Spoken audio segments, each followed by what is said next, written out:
Hello and welcome to the War Report. Now, we have a pretty packed episode today. We're kind of all over the place. Not really one central topic, but it's fun that way. We like it that way. Of course, I am with the one, the only GSP who serves the role of both Canadian correspondent and Macedonian correspondent. So you're really exploiting that dual identity today. Yeah, I congratulations. am. Canada, be careful. Yes, Canada, be careful. I agree with that. I condone that warning. But let's jump right into the chaos of today. Now, I messed up my personal notes a bit, so it's going to be probably a bit odd at some points. But let's get into the first kind of dumb, kind of funny, kind of frustrating story. So on Monday, the U.S. ambassador to NATO, Kay Bailey Hutchinson, a woman, of course, threatened Russia over the development of their new missiles, saying they violated previously existing arms treaties. Now, this is ignoring the U.S. and NATO encroachment eastward in violations of agreements since the 1990s. Now, Hutchinson later had to come out on Twitter, coming out through the media, in a very tongue lash kind of way. She looked like she just got talked down to, saying, "Oh, I didn't actually mean we were going to preemptively strike Russia if they do this. I was just kidding. It was all just a big joke." Now, as I said, my theory here is I think she probably made these comments and were reprimanded from it because, again, that doesn't look good even amongst the most ardent of neocons making those kind of threats. Now, it was just what do you think of this? Yeah, I mean, I think the same thing that she's had to walk back. Also, this will cause. I mean, Russia, I think, did this intentionally, and the reason for this is under the INF Treaty, which was signed in the 80s. Basically, it stipulates that America doesn't have to obey this treaty as long as it's land. However, they do have these bases, one in Romania, another one being constructed in Poland. And moreover, they have strike missiles instead of defense missiles like the Tomahawk, sorry, that perform strike missions on all their on their Navy warships. So, I mean, it's easy for them. They share two borders, and one of them is another NATO country. So I think the Russians are doing this to get a conversation going for another deal. But Oh, that's my I didn't think of that, but that makes sense considering the fact is even as early as March of this year, Trump was saying, "Oh yeah, I think we need some new arms negotiations. This new Cold War is getting out of hand." There was brief mention of that in Helsinki. So yeah, I think Russia is doing somewhat of the Asian thing where they play their cards, saying, "This is what we're capable of. Now you can either face this, or we can have a nice discussion. We can draw back, you can draw back, and everyone can live happily." I mean, of course, hyperbolically there, but you know what I mean. Now, I think this is also funny because this really plays into the theme I've been going on for the past few months. In fact, since the beginning of the show, which we're on episode 30 already. That's quite the. It's something else. I think it's amazing that we've gotten this far, not shut down. But I think there's a general exhaustion, especially amongst the West, about Cold War tensions, about just these pointless wars like Iraq and Afghanistan, and what the possibility of what may happen with Iran and Syria, and of course what's happening in Yemen, the absolute atrocities there. So I think again, there's that general exhaustion from just the Western populations, and even among some of the Western governments. I know you can't take Macron anything he says seriously, but his comments about trying to work with the Russians, Merkel's openness towards Putin over the past few years, even though Poland talks a big game, you can tell they really don't care. Orban reaching out to the Russians, Salvini making very positive comments about the Russians, the Italian government in general, even under their more socialistic government that they used to have, were friendly with the Russians. And even amongst the American population, no matter how much they try to hype the, "Oh, Russia meddled in our elections," which if we think about it, the Russia meddling in the elections was just to reinvigorate the dying Cold War fears. Because you got to realize, even when Russia so-called invaded and annexed Crimea, which it was a legitimate secession movement, you ask me, the people there did it, but that's a topic for a different day. Americans didn't really care, aside from these hardcore neoconservatives and the neoliberals to an extent. Nobody cared that Russia had a border dispute with its neighbor. And frankly, I didn't care either. But ever since they spun this narrative that Russia hacked the DNC, Russia didn't want Hillary Clinton to win, they managed to dupe the American left into being Russia hawks, so they have some barebone excuse to continue this Cold War mentality, despite the fact, looking at polls amongst the American public, they don't really see Russia as a threat. But there's that small enough minority amongst the left that's loud enough in order to keep this hysteria going, in order for the administrative state, the powers that be, to justify this Cold War footing. Yeah, if for nothing else, it's really there to mobilize the Democrat Party, which, let's be honest, is more in line with the deep state or just the general the power block behind all of this. Well, let's just say the Democrats haven't had the revolt. Like they tried with Bernie Sanders, but the Democrats haven't had their Trump, is what I'm getting at. They haven't had somebody Right. really from the outside to clean house there, which it's going to come eventually. When, I don't know, but Hmm. yeah, It's an just interesting point. I think it's funny. As we were discussing before the show, you're seeing all these blunders and faltering mistakes because they're trying to get in everything they can before their paradigm dies, and it leads to stupid mishaps like this.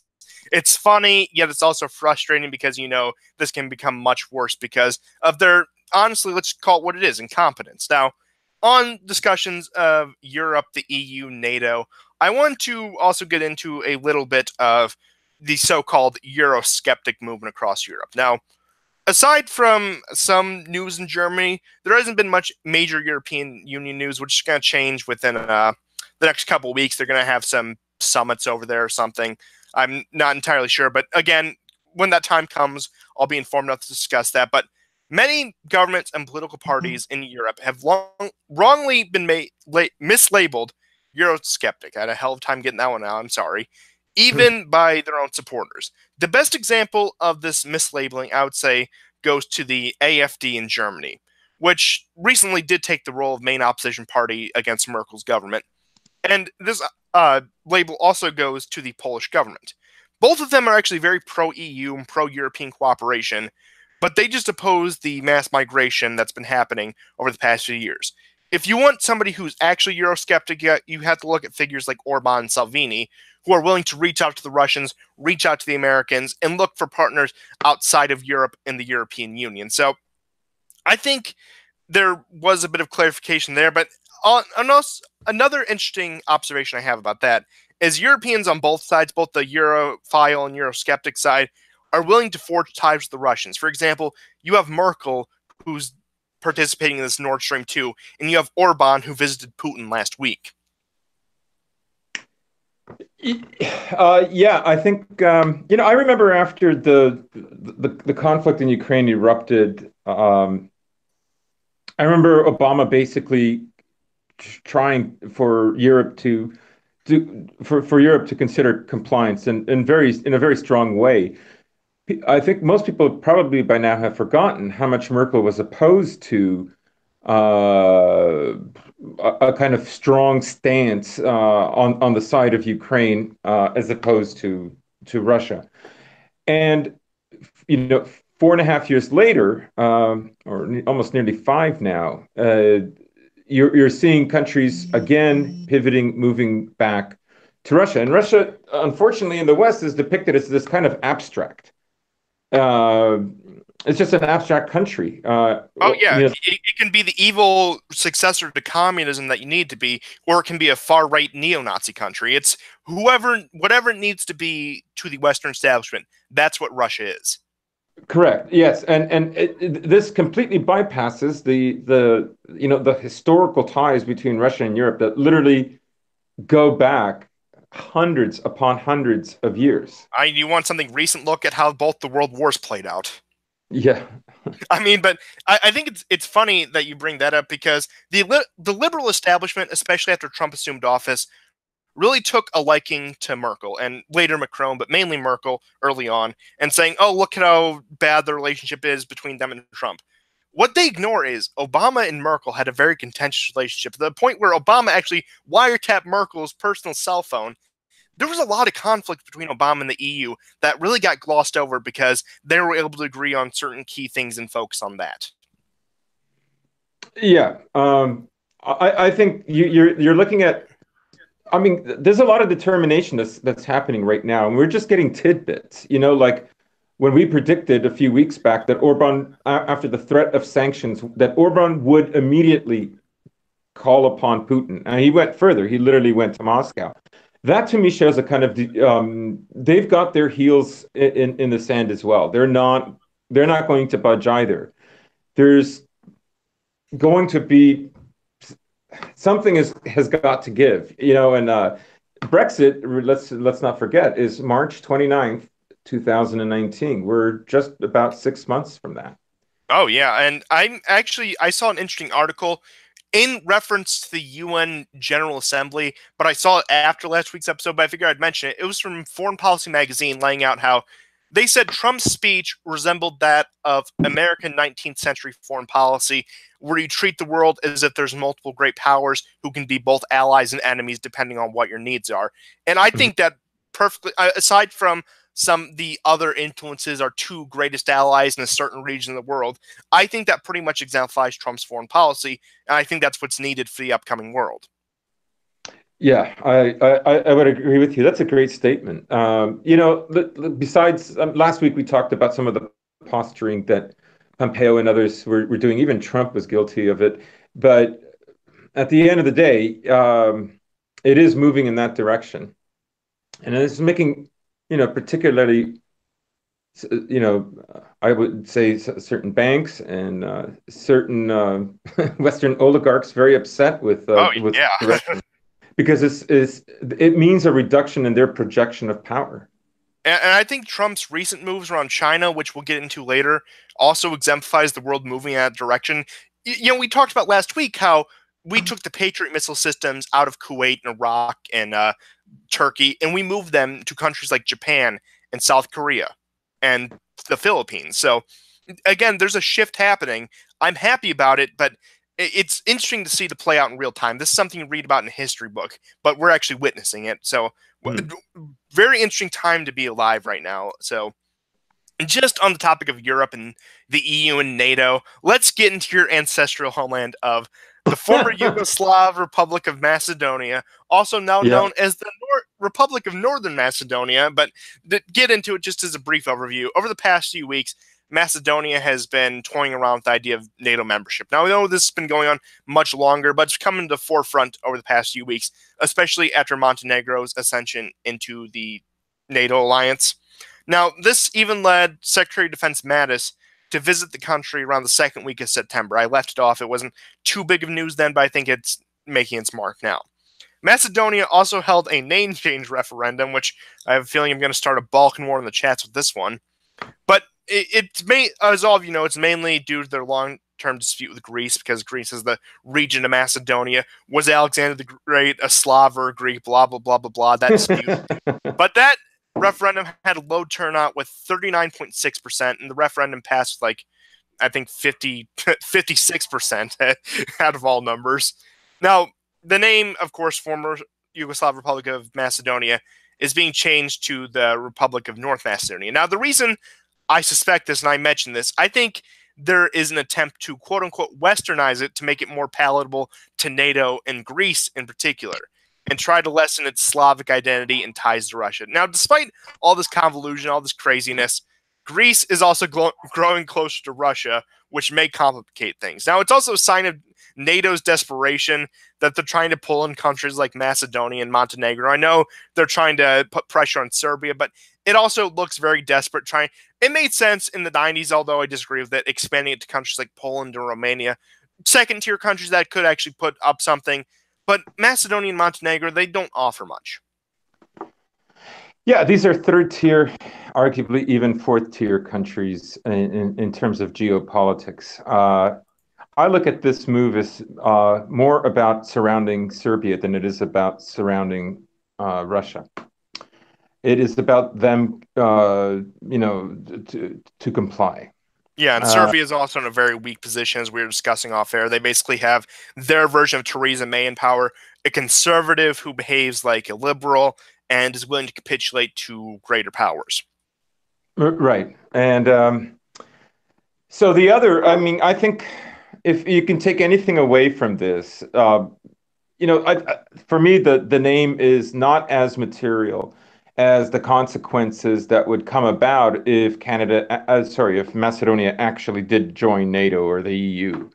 And that is that with reference to, for instance, the Cyrillic alphabet. Now, as some of you know, Cyril and Methody were brothers, a monk and a priest, and they are responsible for the creation of the Cyrillic alphabet. Even Western Slavs adopted it for a short time. And this is well before the split of the church. Well, yeah, this But was like I can't remember the exact year, but yeah, the split of the church was in 1054, so 1054. it was within the first century AD, first millennium AD. My apologies. Right. So this it's so I mean, if for listeners, there's a kind of, how can I put it? There's a kind of familial quality for people who are of Slavic and Orthodox descent. Like even meeting somebody for the first time, like there's a good chance, like a Russian will call me brother or brat right away. So there's a kind of we have a very long shared history with one another. We have a pact to never be at war with one another. And I suspect that, what NATO, the EU tried previously with Serbia to move to the Latin script, they're probably going to try the same thing in Macedonia. And this would be a kind of a blow because of course, one of the five disciples of Cyril and Methodius was lived actually just an hour from where I was born, and so this would be a blow. And of course, Cyril and Methodius statues, you can find them in Moscow. So it would be kind of like Russia losing historic land, if you will, right? If they move to a Latin script, it's a sense of defeat, is what I'm saying. Yeah, So I understand that. Uh, and I thought of an odd comparison. It's almost as if they're trying to force a Protestant Reformation in these Orthodox countries. Like, I mean, the yeah, real Protestant Reformation, it was organic. The Catholic Church, of course, had its problems. Now, the solutions the Protestants offered, and no offense to any Protestants out there, I would say ended up causing more harm than help. But another thing that's reminded me of another point of optimism we can look at is we talked about this a few months back, how in Moldova they tried to do what they did in Ukraine, but the population actually pushed back against it. You remember that? I do, and So I was surprised that they would. yeah, Honestly, I expected Moldova like a domino effect would fall even more quickly. I mean, but I think Moldova is also a sign for these countries that are trying to be consumed by the EU and how they're not going to lay down and take it without a fight. It reminds me of, I know this is halfway across the world at this point, how Indonesia or was it Malaysia? It was one of these southern Asian countries that canceled any infrastructure projects financed or backed by the Chinese in any way. So you're seeing revolts against major powers by small countries that you would think not have any other impact on the world anyway. So very, very interesting time, as I said. But yeah, let's move on to another story. This one was a bit smaller. It's actually a bit old news, but I think it's worth mentioning. Now, in Iran, in a few weeks prior, I think it was about 2 weeks ago at this point, there was an ISIS attack on a military parade. Now, as retaliation for this, Iran, now this is not the first time they've done it, launched a missile attack on eastern Syria and ISIS targets. Now, not only was this a retaliatory strike, Iran was putting their missile technology on display, and I'm not sure about the validity of these claims, but the Iranians claim they killed 40 major ISIS leaders. Now, to no one's surprise, it was followed by finger wagging at the U.S., but no other real reaction. So I thought it was definitely just an interesting little story to bring up. So what do you think about this one? Uh, uh, it shows a defiant Iran. Um I think they're digging in their heels. November is coming around. I also think it's very significant that in tandem with this, Russia has has sent the S-300s into Syria. There's a kind of preparation for November, and Iran looks defiant. It's not going to be budged. Whether this is going to become a problem for Russia in Syria, I think is still to be determined because I Well, don't. Hmm? go on. Yeah, I don't. I think Iran can probably get away with even more. Oh yeah, probably. I think what we're seeing in the Middle East, we've been seeing this especially the past year, especially after the last Syria strikes, after Trump said, "Okay, you can have your missiles. I'll stay in Syria just a little bit, but you're not going to get everything you want out of me," which probably the backroom deal that happened. I think we're entering almost a mini Cold War in itself in the Middle East, where everyone's ready to fight, but no one wants to take the first blow. Yeah, because it's too much at stake. Yeah, Israel, they'll do their strikes. They'll sacrifice a jet or two, like that one just absolute disaster of an attack. And I think it was February when Yeah, and they basically, lost the helicopter as well. yeah, and also that fight there over the Golan Heights and in May, right after the Iran deal got scrapped. But yeah, everyone's they have the capabilities, they have the technology, they're willing to fight, but nobody wants to start the fight, which is has its benefits and it also has, oh yeah, this can get very dangerous, but it's just a wait and see situation. And yeah, I figured it was just interesting to mention, but Hmm. just an interesting little side. Now I gotta get my notes here because I screwed them up. So we're moving on to part two of the show, technically, at least according to my notes. And here's where we get really the juicy stuff, the meaty stuff, if you will. Now, Korea. This is probably Korea has been the great relief to talk about over these past few months because no matter what goes wrong, it seems like there's always more progress happening in Korea. Now, at the beginning of the week, both sides began the process of removing landmines along the DMZ to construct a peace village. Now, Secretary of State Mike Pompeo also came out, did a complete 180 of what he's been doing over the past 3 months or so, ever since the end of the summit, and said, quote, "I'm very happy to be going to get another chance to continue to advance the commitment that Chairman Kim and President Trump made back in Singapore in the second week of June."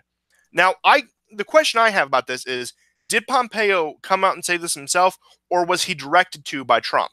Now, as I predicted in this scenario, denuclearization is taking a backseat, and you hear less. Even the U.S. not talking about it as much. You don't even hear people like Bolton or Nikki Haley talking about it. That's how much of a backseat it's taken as of late.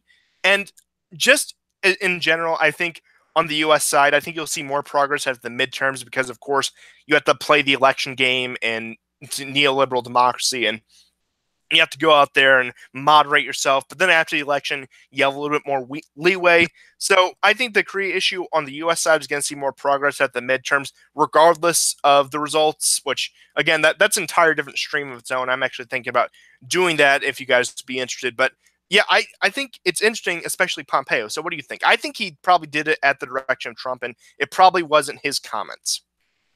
Yeah, I would agree. Uh,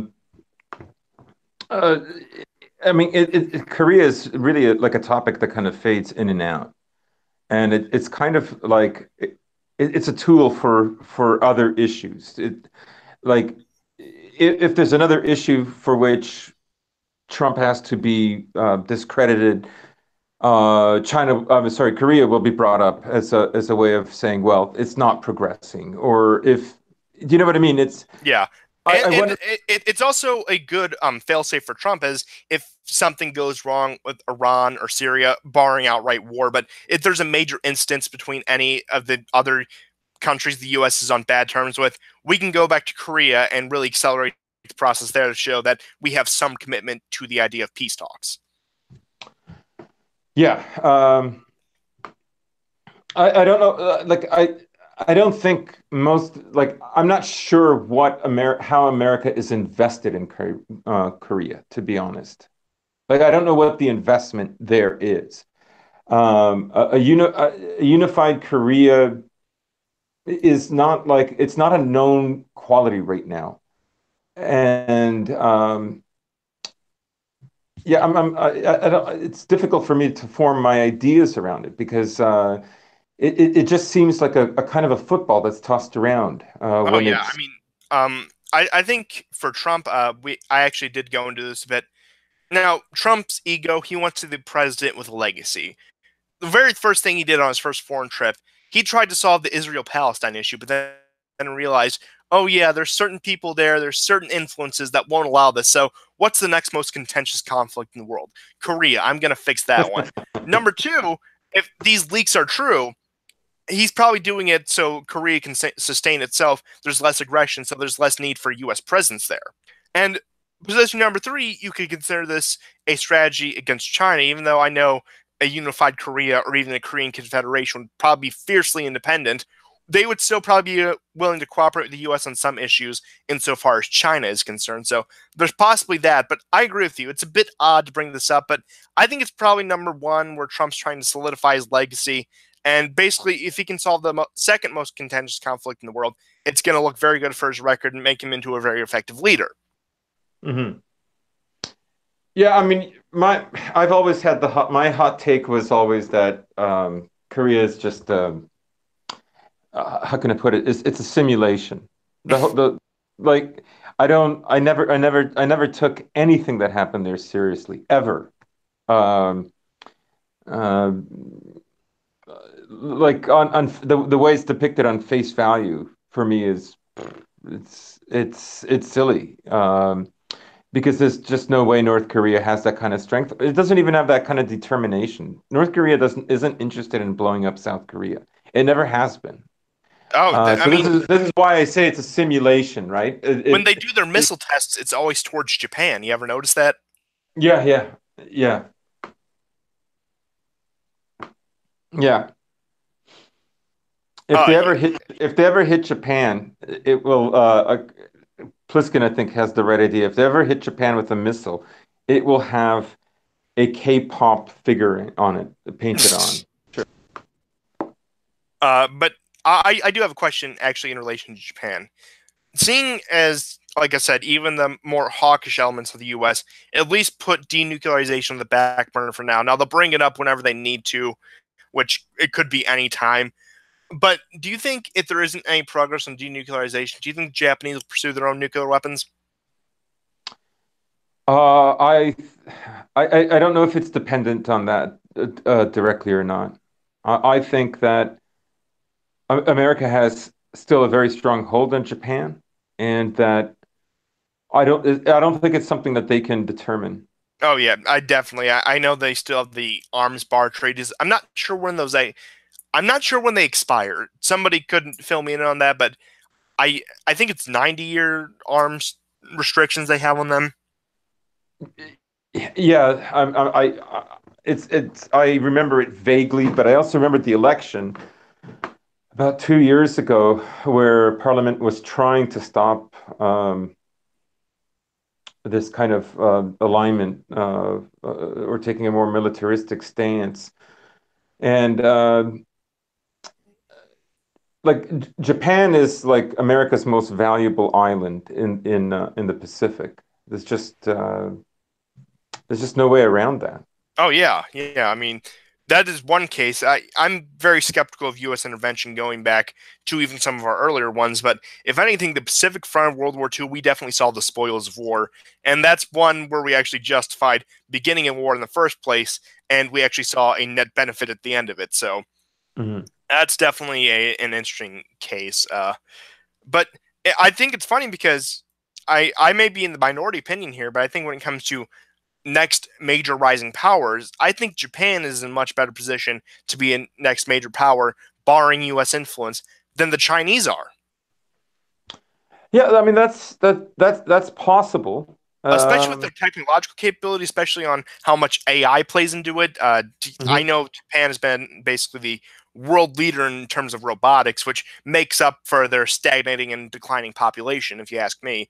You know, if those robots don't go full Terminator, which not, who knows, but yeah, I think I, Japan. I, Yeah, I go. mean, I don't think Japan has the kind of girth that China has to be a rival economy, but I don't think Japan is going to be bowled over by China. Oh yeah, I think Japan, of course, after World War II, had not a lot of the wind knocked out of them when it came to uh, ex- ambitions of being a great power. Right, and they're very much like Germany post World War II. They're a very monitored, one could even say occupied country. If they're going to be making independent decisions, America will not be a country that you can recognize compared to today. And I think that's why a lot of people actually feared a unified Korea because Japan had the will to fight knocked out of them. The Chinese are in a good position, but they're going to hit a wall eventually if they don't figure out what they're doing now, as we're going to get into. But Korea, if they get some kind of unification or even cooperation between the two, they could very easily find themselves in a much better position than both China and Japan. Hmm. There's only room for one there. So it'll be interesting to see where this goes. At the moment, given the circumstances, I would still say it's China. Oh yeah, definitely. It might not be for very long. Yeah, I don't think it's going Uh, to be the Chinese century, but I'm not ruling out that China is going to be a major contender. yeah, yeah, I'm yeah. they're going to be a land power with their agreements with all these Central Asian countries and even to an extent Russia, which I see, especially as China probably goes into infrastructure projects into Central Asia. There's probably going to be some clashes with Russia there. And of course, China's expansion into Africa is the one a lot of people talk about, which is warranted to talk about, not them doing it, but Yeah, you get my point. But I yeah. suppose speaking of China, that offers the perfect segue because we'll come back to the India Russia arms sale in a second. But um, there was a U.S. Chinese standoff on Monday, and Australia has finally made its way to being mentioned on the war report. Now let's get right into it. So on Monday, U.S. and Chinese destroyer came within yards of each other in the South China Sea. Some sources say they came close to colliding with each other. Now, despite what I've said in the past, despite what I even said in the past few minutes, I think we need to be more cautious when it comes to these kind of things. China knows the U.S. has a massive presence in the region and knows that the U.S. has a lot of allies in the region. We don't need to be coming as close to them as we did, even in international waters. We don't need to constantly show off. They know we're there and they know what we're capable of. However, this is not the first time the US and China have had a naval standoff, but I fear Washington's incompetence will push things too far and allow China to expand because it would be in the direction of Washington, especially such a divided Washington, such a divided administration. You have Trump, who's more hawkish on the Chinese. You have the rest of the swamp, I guess you could call it, either focused on the Middle East or Russia, if not both, and they're going to let things falter with China, and they're going to. I think they're trying to make the U.S. look too aggressive, so we had to pull back in order to avoid conflict. Maybe I'm getting a bit tinfoil hat here, but I have my sneaking suspicions. Now, in this scenario, I would not call the Chinese blameless for this instance either. They dispatched a destroyer while the U.S. was conducting a freedom of navigation drill near the Spratly Islands, which are already highly contested in international waters. I have no issue with the U.S. conducting this drill, but the U.S. should be more measured in the future and certainly don't cease on this issue. But as I said previously, don't push it too far. Now, the interesting development, I'd say the most interesting development of all of this is Australia, amid growing concerns of Chinese expansion and growing security ties and Australia's growing security ties with the U.S., they issued a condemnation to the Chinese, which is really punching above their weight if you think about it. Now, this incident was also followed by Australia beginning joint military drills with Singapore, Malaysia, New Zealand, and the United Kingdom, which I'm surprised the United Kingdom is actually doing something sane in either foreign or domestic policy given their track record. And I'd say probably the biggest development of now, I don't know what to say, is that Vietnam has West and Australian ships to use their ports.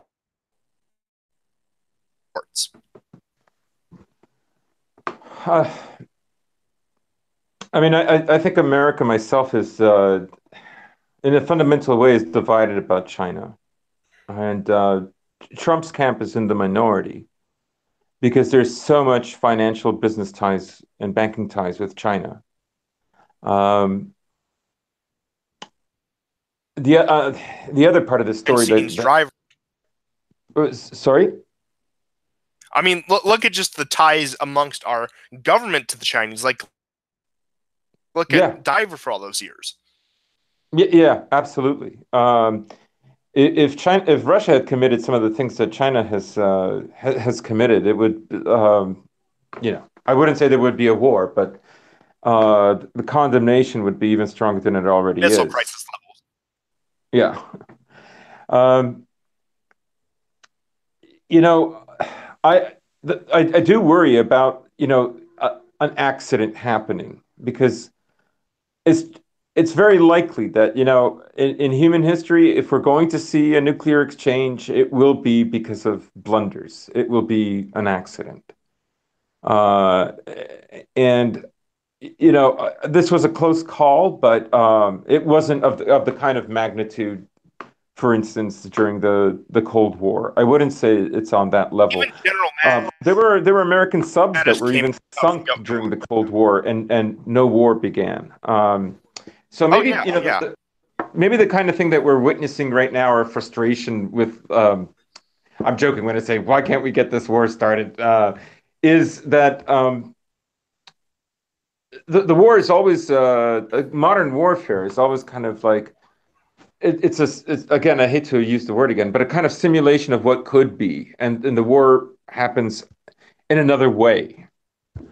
Um, so everything has this sort of Oh yeah. I'm cloak and dagger quality about it.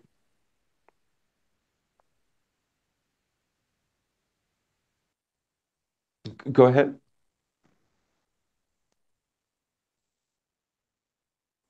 Oh yeah, but ways into what I was talking about affiliation. Now, say it's religious and political, ethnic differences among, for example, as the Chinese like black identitarian groups in this country, or even white point. Who knows?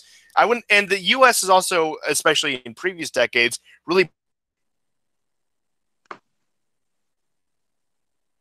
pushing that in China. So it's going to be two warfare where armies collide, but we're still going to be fighting each other. Another example, you were talking about how they Cold War. We also have to remember that U.S. and Russian mercenaries were having open fire fights in Syria. So we're Hmm. entering definitely an interesting. Oh, I'm breaking up a little, so I'll be right back. Okay. Let's. Yep. Yeah, not a bad idea, Ricky, about either a podcast version or call-ins. I can talk to Constantine about that. Yeah, and Pliskin, yeah, definitely about the two subs. Go ahead. Hi. Hi, sound good. Okay, but the other thing I want to say, just to finish out the Chinese issue, according to Secretary Mattis, it was an incident. It was an unfortunate incident, but he doesn't see things spiraling out of control. And I generally, out of all the members of Trump's administration, at least on the foreign policy side, trust him. Yeah. I, I'm not crazy about Mattis. I'm sad that Flint went, but yeah, this is it's being spectacularized. It was a close call. I don't mean to understate it, but cooler heads prevailed very, very quickly. And Yeah, I and think, even if I think if an accident did even happen, I don't think it would mean war. we're still way too intertwined with China and trade, despite the trade war that the media like to blows up. I mean, the media blew this incident up too. I'll admit that, but yeah, the U.S. and China are still way too entangled in order to have a direct conflict at this particular point. Yeah, and I like the fact that you mentioned at this particular point because it may not be the case, and I think as economic ties are severed between America and China, the possibility of a war becomes much, much stronger. In World War One, there were all kinds of detractors in the newspapers of the day that said there will never be a war between England and Germany. The economies are too tied together; it won't happen. Didn't happen right away, but that's a good point. Yeah, and like I said, if it's a war, it's not going to be like a third generation war, like either the world wars where you have massive U.S. Chinese engagement. It's going to be small wars where you have U.S. and Chinese mercenaries fighting each other in the Philippines, or U.S. special forces working with Uyghur separatists, or Chinese special forces working with La Raza. That's how ridiculous this kind of stuff will get. I Yeah, mean, not not even recently, but decades in the future, I could see this stuff happening. Yeah, that'll accelerate. In a way, the way our society is so open, it's inevitable that it would happen that way. Um, all societies are moving toward a kind of openness, if you will. I know it's contracting, and I know that nationalism is rising, but let's compare nationalism today compared to 1200 AD. There's Yeah. no there's no comparison in terms of how close a society could be. Well, again, I think that article from Foreign Policy got it right, where they called it, yeah, the world's returning to a 19th century sort of way where you have multiple blocks, you have multiple great powers, and they're going to compete with each other. There will be wars, but again, the major power is going to be apprehensive to actually directly go to war with each other. So Yeah. I think that summed it up well. But let's get into this stuff about India. So today marked the beginning of Putin's 2 day visit to India. Now, the main focus of this visit was to hammer out a $5 billion USD arms deal between himself and Indian Prime Minister Modi. I'm not sure exactly how it's pronounced, but India has been seeking for several months now to buy S-400 air defense systems, despite previous threats of U.S. sanctions. Now, at this point, the U.S. gave them a waiver to these sanctions to buy the Russian air defense systems, which shows how the U.S. is trying to more so reach out to these countries surrounding China, which I'm not complaining that the sanctions were waived, but I think it's kind of funny just imagine them like, okay, you can buy the Russian air defense. It don't happen again. I find it a bit comical, if anything. Now, Yeah, I mean, I think America is also relieved that there's tension between India and China, so maybe that's why it's excusable at the moment. yeah, and as I said previously, for Trump's strategy against China, India would be a crucial player. And that's why you see the U.S. actually, in my theory at least, drifting more away from Pakistan. Now, Trump cut aid saying you haven't done enough to fight terrorism, which I would agree, but I think it's also more so to an offer to the Indian government. Now, why is India seeking the S-400? Probably because they outclass U.S. air defenses, especially because specifically the Patriot missile, which, as we discussed previously, Israel made useless by giving them to China. Now, another major consideration we have to look at is India is seeking to become a power itself and is willing to partner with whoever will have them, except more so the Chinese because they see them as more of a direct rival. Now, another interesting observation I had on this was based on going through Twitter, many Indian media figures, politicians, and even citizens were very pleased to have Putin in their country, which it was interesting just looking into a whole different world, the positive things they had to say about Putin as compared to what even Western Europeans or Americans say about him. Yeah, India and Russia have a long history, Oh actually. yeah, oh yeah. During the Great Game, as become known between the British and the Russians were reaching out to like Indian independence movement. So yeah, the ties there are centuries long, which yeah, again, it's that Aryan Brotherhood, as you put it. That's right. Or should I say das right? Oh, oh, I think we're getting a bit. I think I hear some YouTube censor better moderate. And did I mention how much I love Israel? Yes, I do too. But just in general, I think, of course, it's a meme, the India superpower by 2020, because I know they have a lot of internal problems, a lot of ethnic conflict, and just a lot of dysfunction in general. But I think under the leadership of an iron fisted type like Modi, I know Modi's democratically elected and so has to go through all that. But in his leadership style, he's pretty iron fisted. I think India, under, I guess you could call it their Stalin, actually has the capability of becoming a power if you have someone in there to quell the internal chaos and also be able to make ties in the world stage. So I don't I don't think India is obviously going to be superpowered by 2020, but I think they're going to eclipse even a lot of Western European countries on the world stage. I think honestly they already have. Yeah, I would agree with that, and I think even we discussed this also before the show. That Putin is probably there also trying to mediate between China and India, um, and it's in Russia's interest to have good relations with both those countries, because it diversifies their power relations, and that's always a good thing.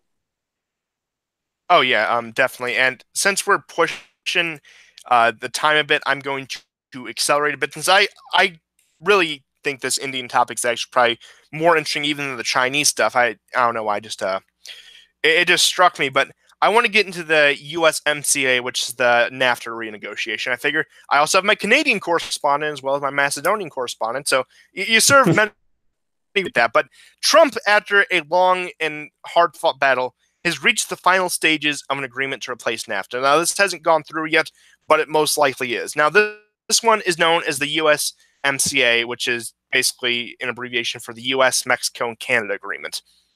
This comes after much Canadian resistance and a surprising degree of Mexican cooperation, as we discussed last time we talked about NAFTA negotiations. Now, in this particular agreement, a lot of the stuff that they released, of course, they are not going to release it all until it's actually set in law. That's how they screw us over. I'm not saying this is perfect. This is definitely better than what we had before, but there's a lot of focus on the auto industry. And I imagine this is especially after what happened in 2008. Now, auto tariffs will not affect the Canadians and Mexicans unless their exports to the United States a, exceed 2.6 million units a year. Now, analysts say Canada will be able to export about 32.4 billion in parts, while the Mexicans will be able to export 108 billion in parts to the United States. Canada also capitulated on copyright laws. This is a less important facet of the deal, in my opinion, but it's a victory nonetheless. Now, Canadian dairy farmers also took a hit from this, but at the benefits of other parties, specifically American dairy farmers, which I can't complain. You'll have to take a hit for me. I'm sorry. The show pals, we put America first on the show, and you're allowed here by my grace, but that's aside the point. Now, Trudeau has pledged to compensate their losses. And this is a major victory considering how much Trump harangued on this particular issue about the farmers, particularly the dairy farmers. Now, of course, there's a lot more to the deal and a lot more things that they haven't told us yet. But the detractors have presented quite an interesting scenario here. They've contradicted themselves. They said, oh, this is just NAFTA with a new name, but then they also said it's a massive change that's going to ruin all three economies. Now, of course, I don't think either are true. I think there's been significant changes. I think we still are probably going to get screwed over in a lot of ways, but I think it's going to lessen the blow of what NAFTA has done to us so far. And I know, again, as a Canadian, you've seen, presumably seen a lot more benefit from this, but yeah, I thought this was all very interesting development, and I think this is going to not bode well for Trudeau coming up for the Canadian elections next year.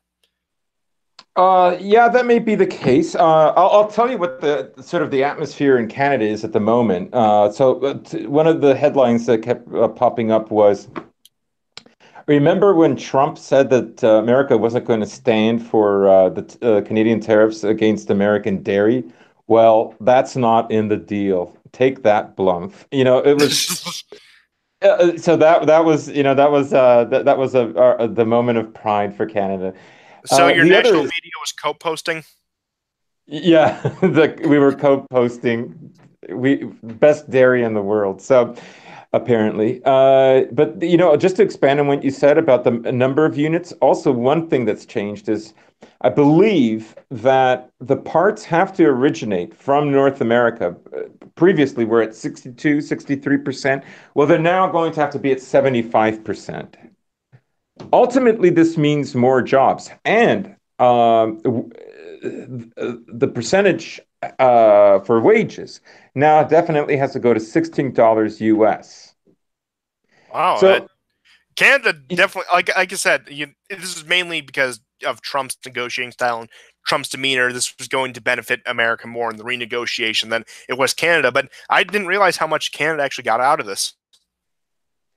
we did, but I think also I think it is a way to keep industry in North America. Like Canada cannot compete with America in terms of the automotive industry. It can't even compete with Mexico. But I think the 75% quota that all parts assembled for cars manufactured here have to originate from North America, in a sense, bodes well for all the parties involved.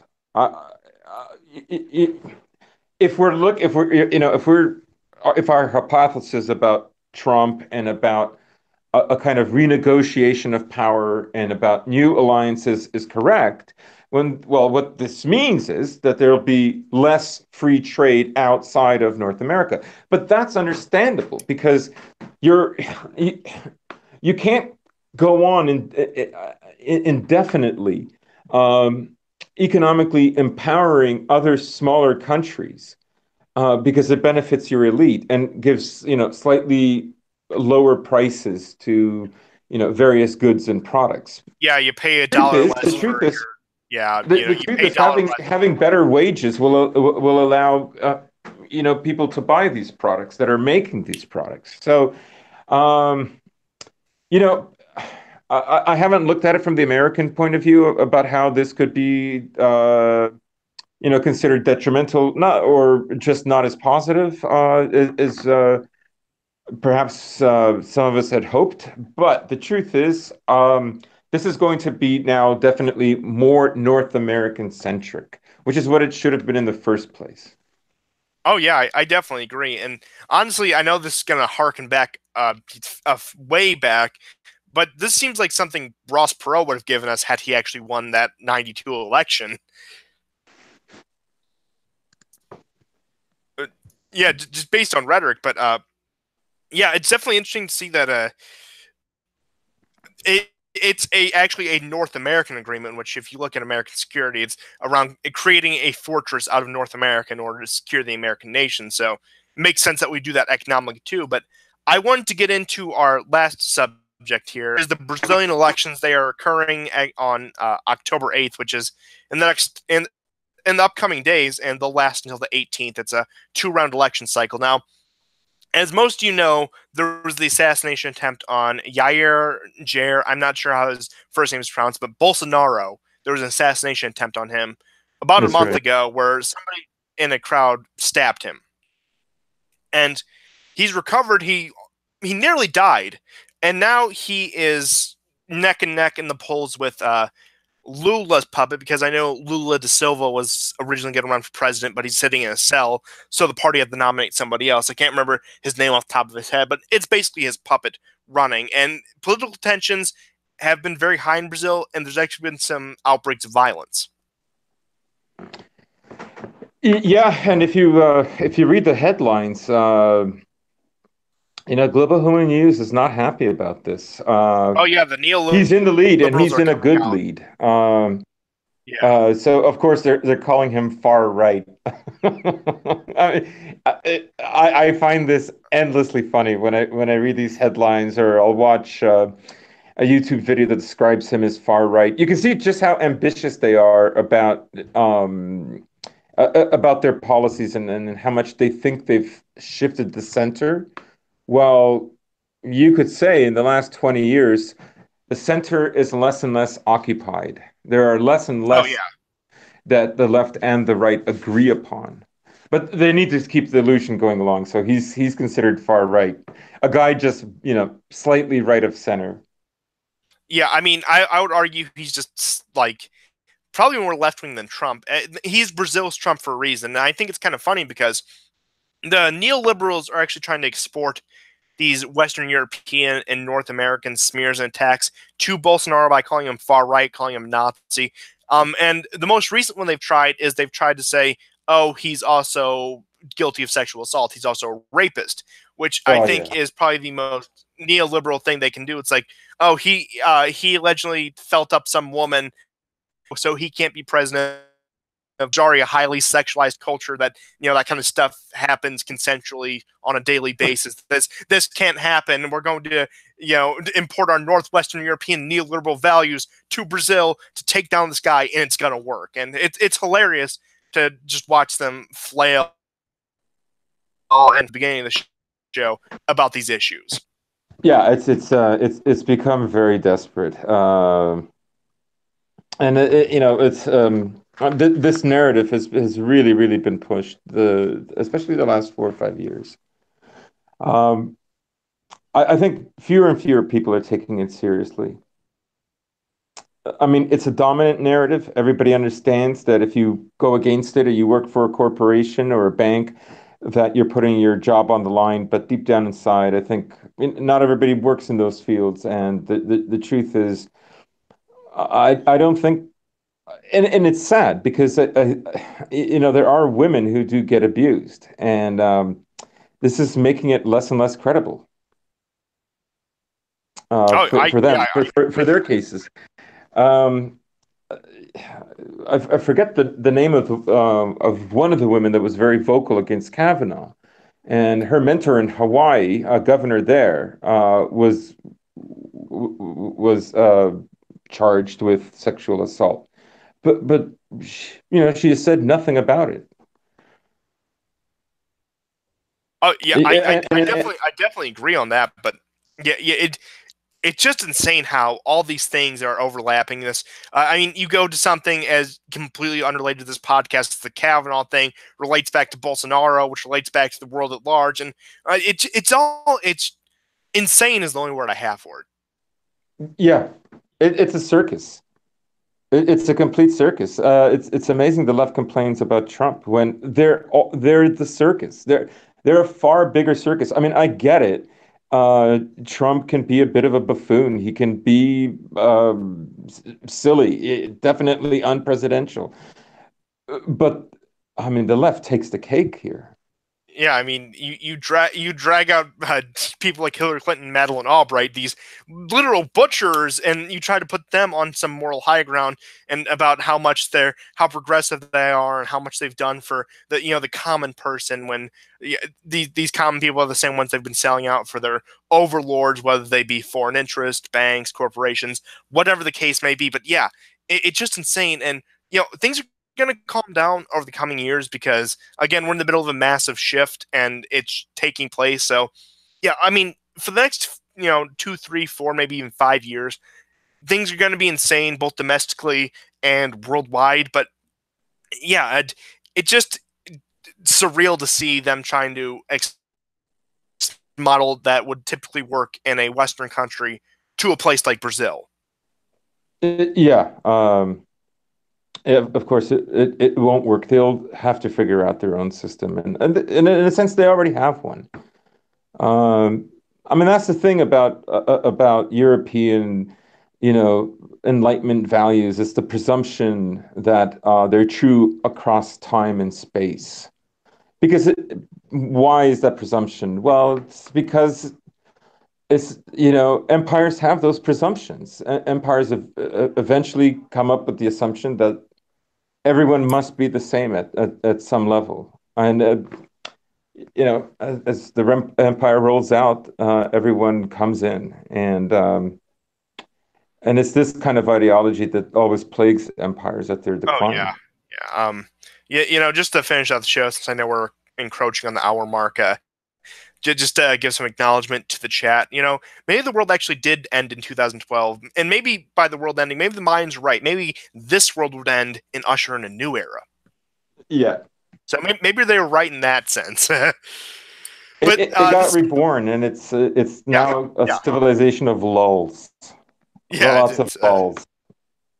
This is both the most serious and least serious time I'd say in human history. It may be a bit melodramatic there, but again, one day it's like, oh, we're on the brink of World War III, the second Cuban Missile Crisis.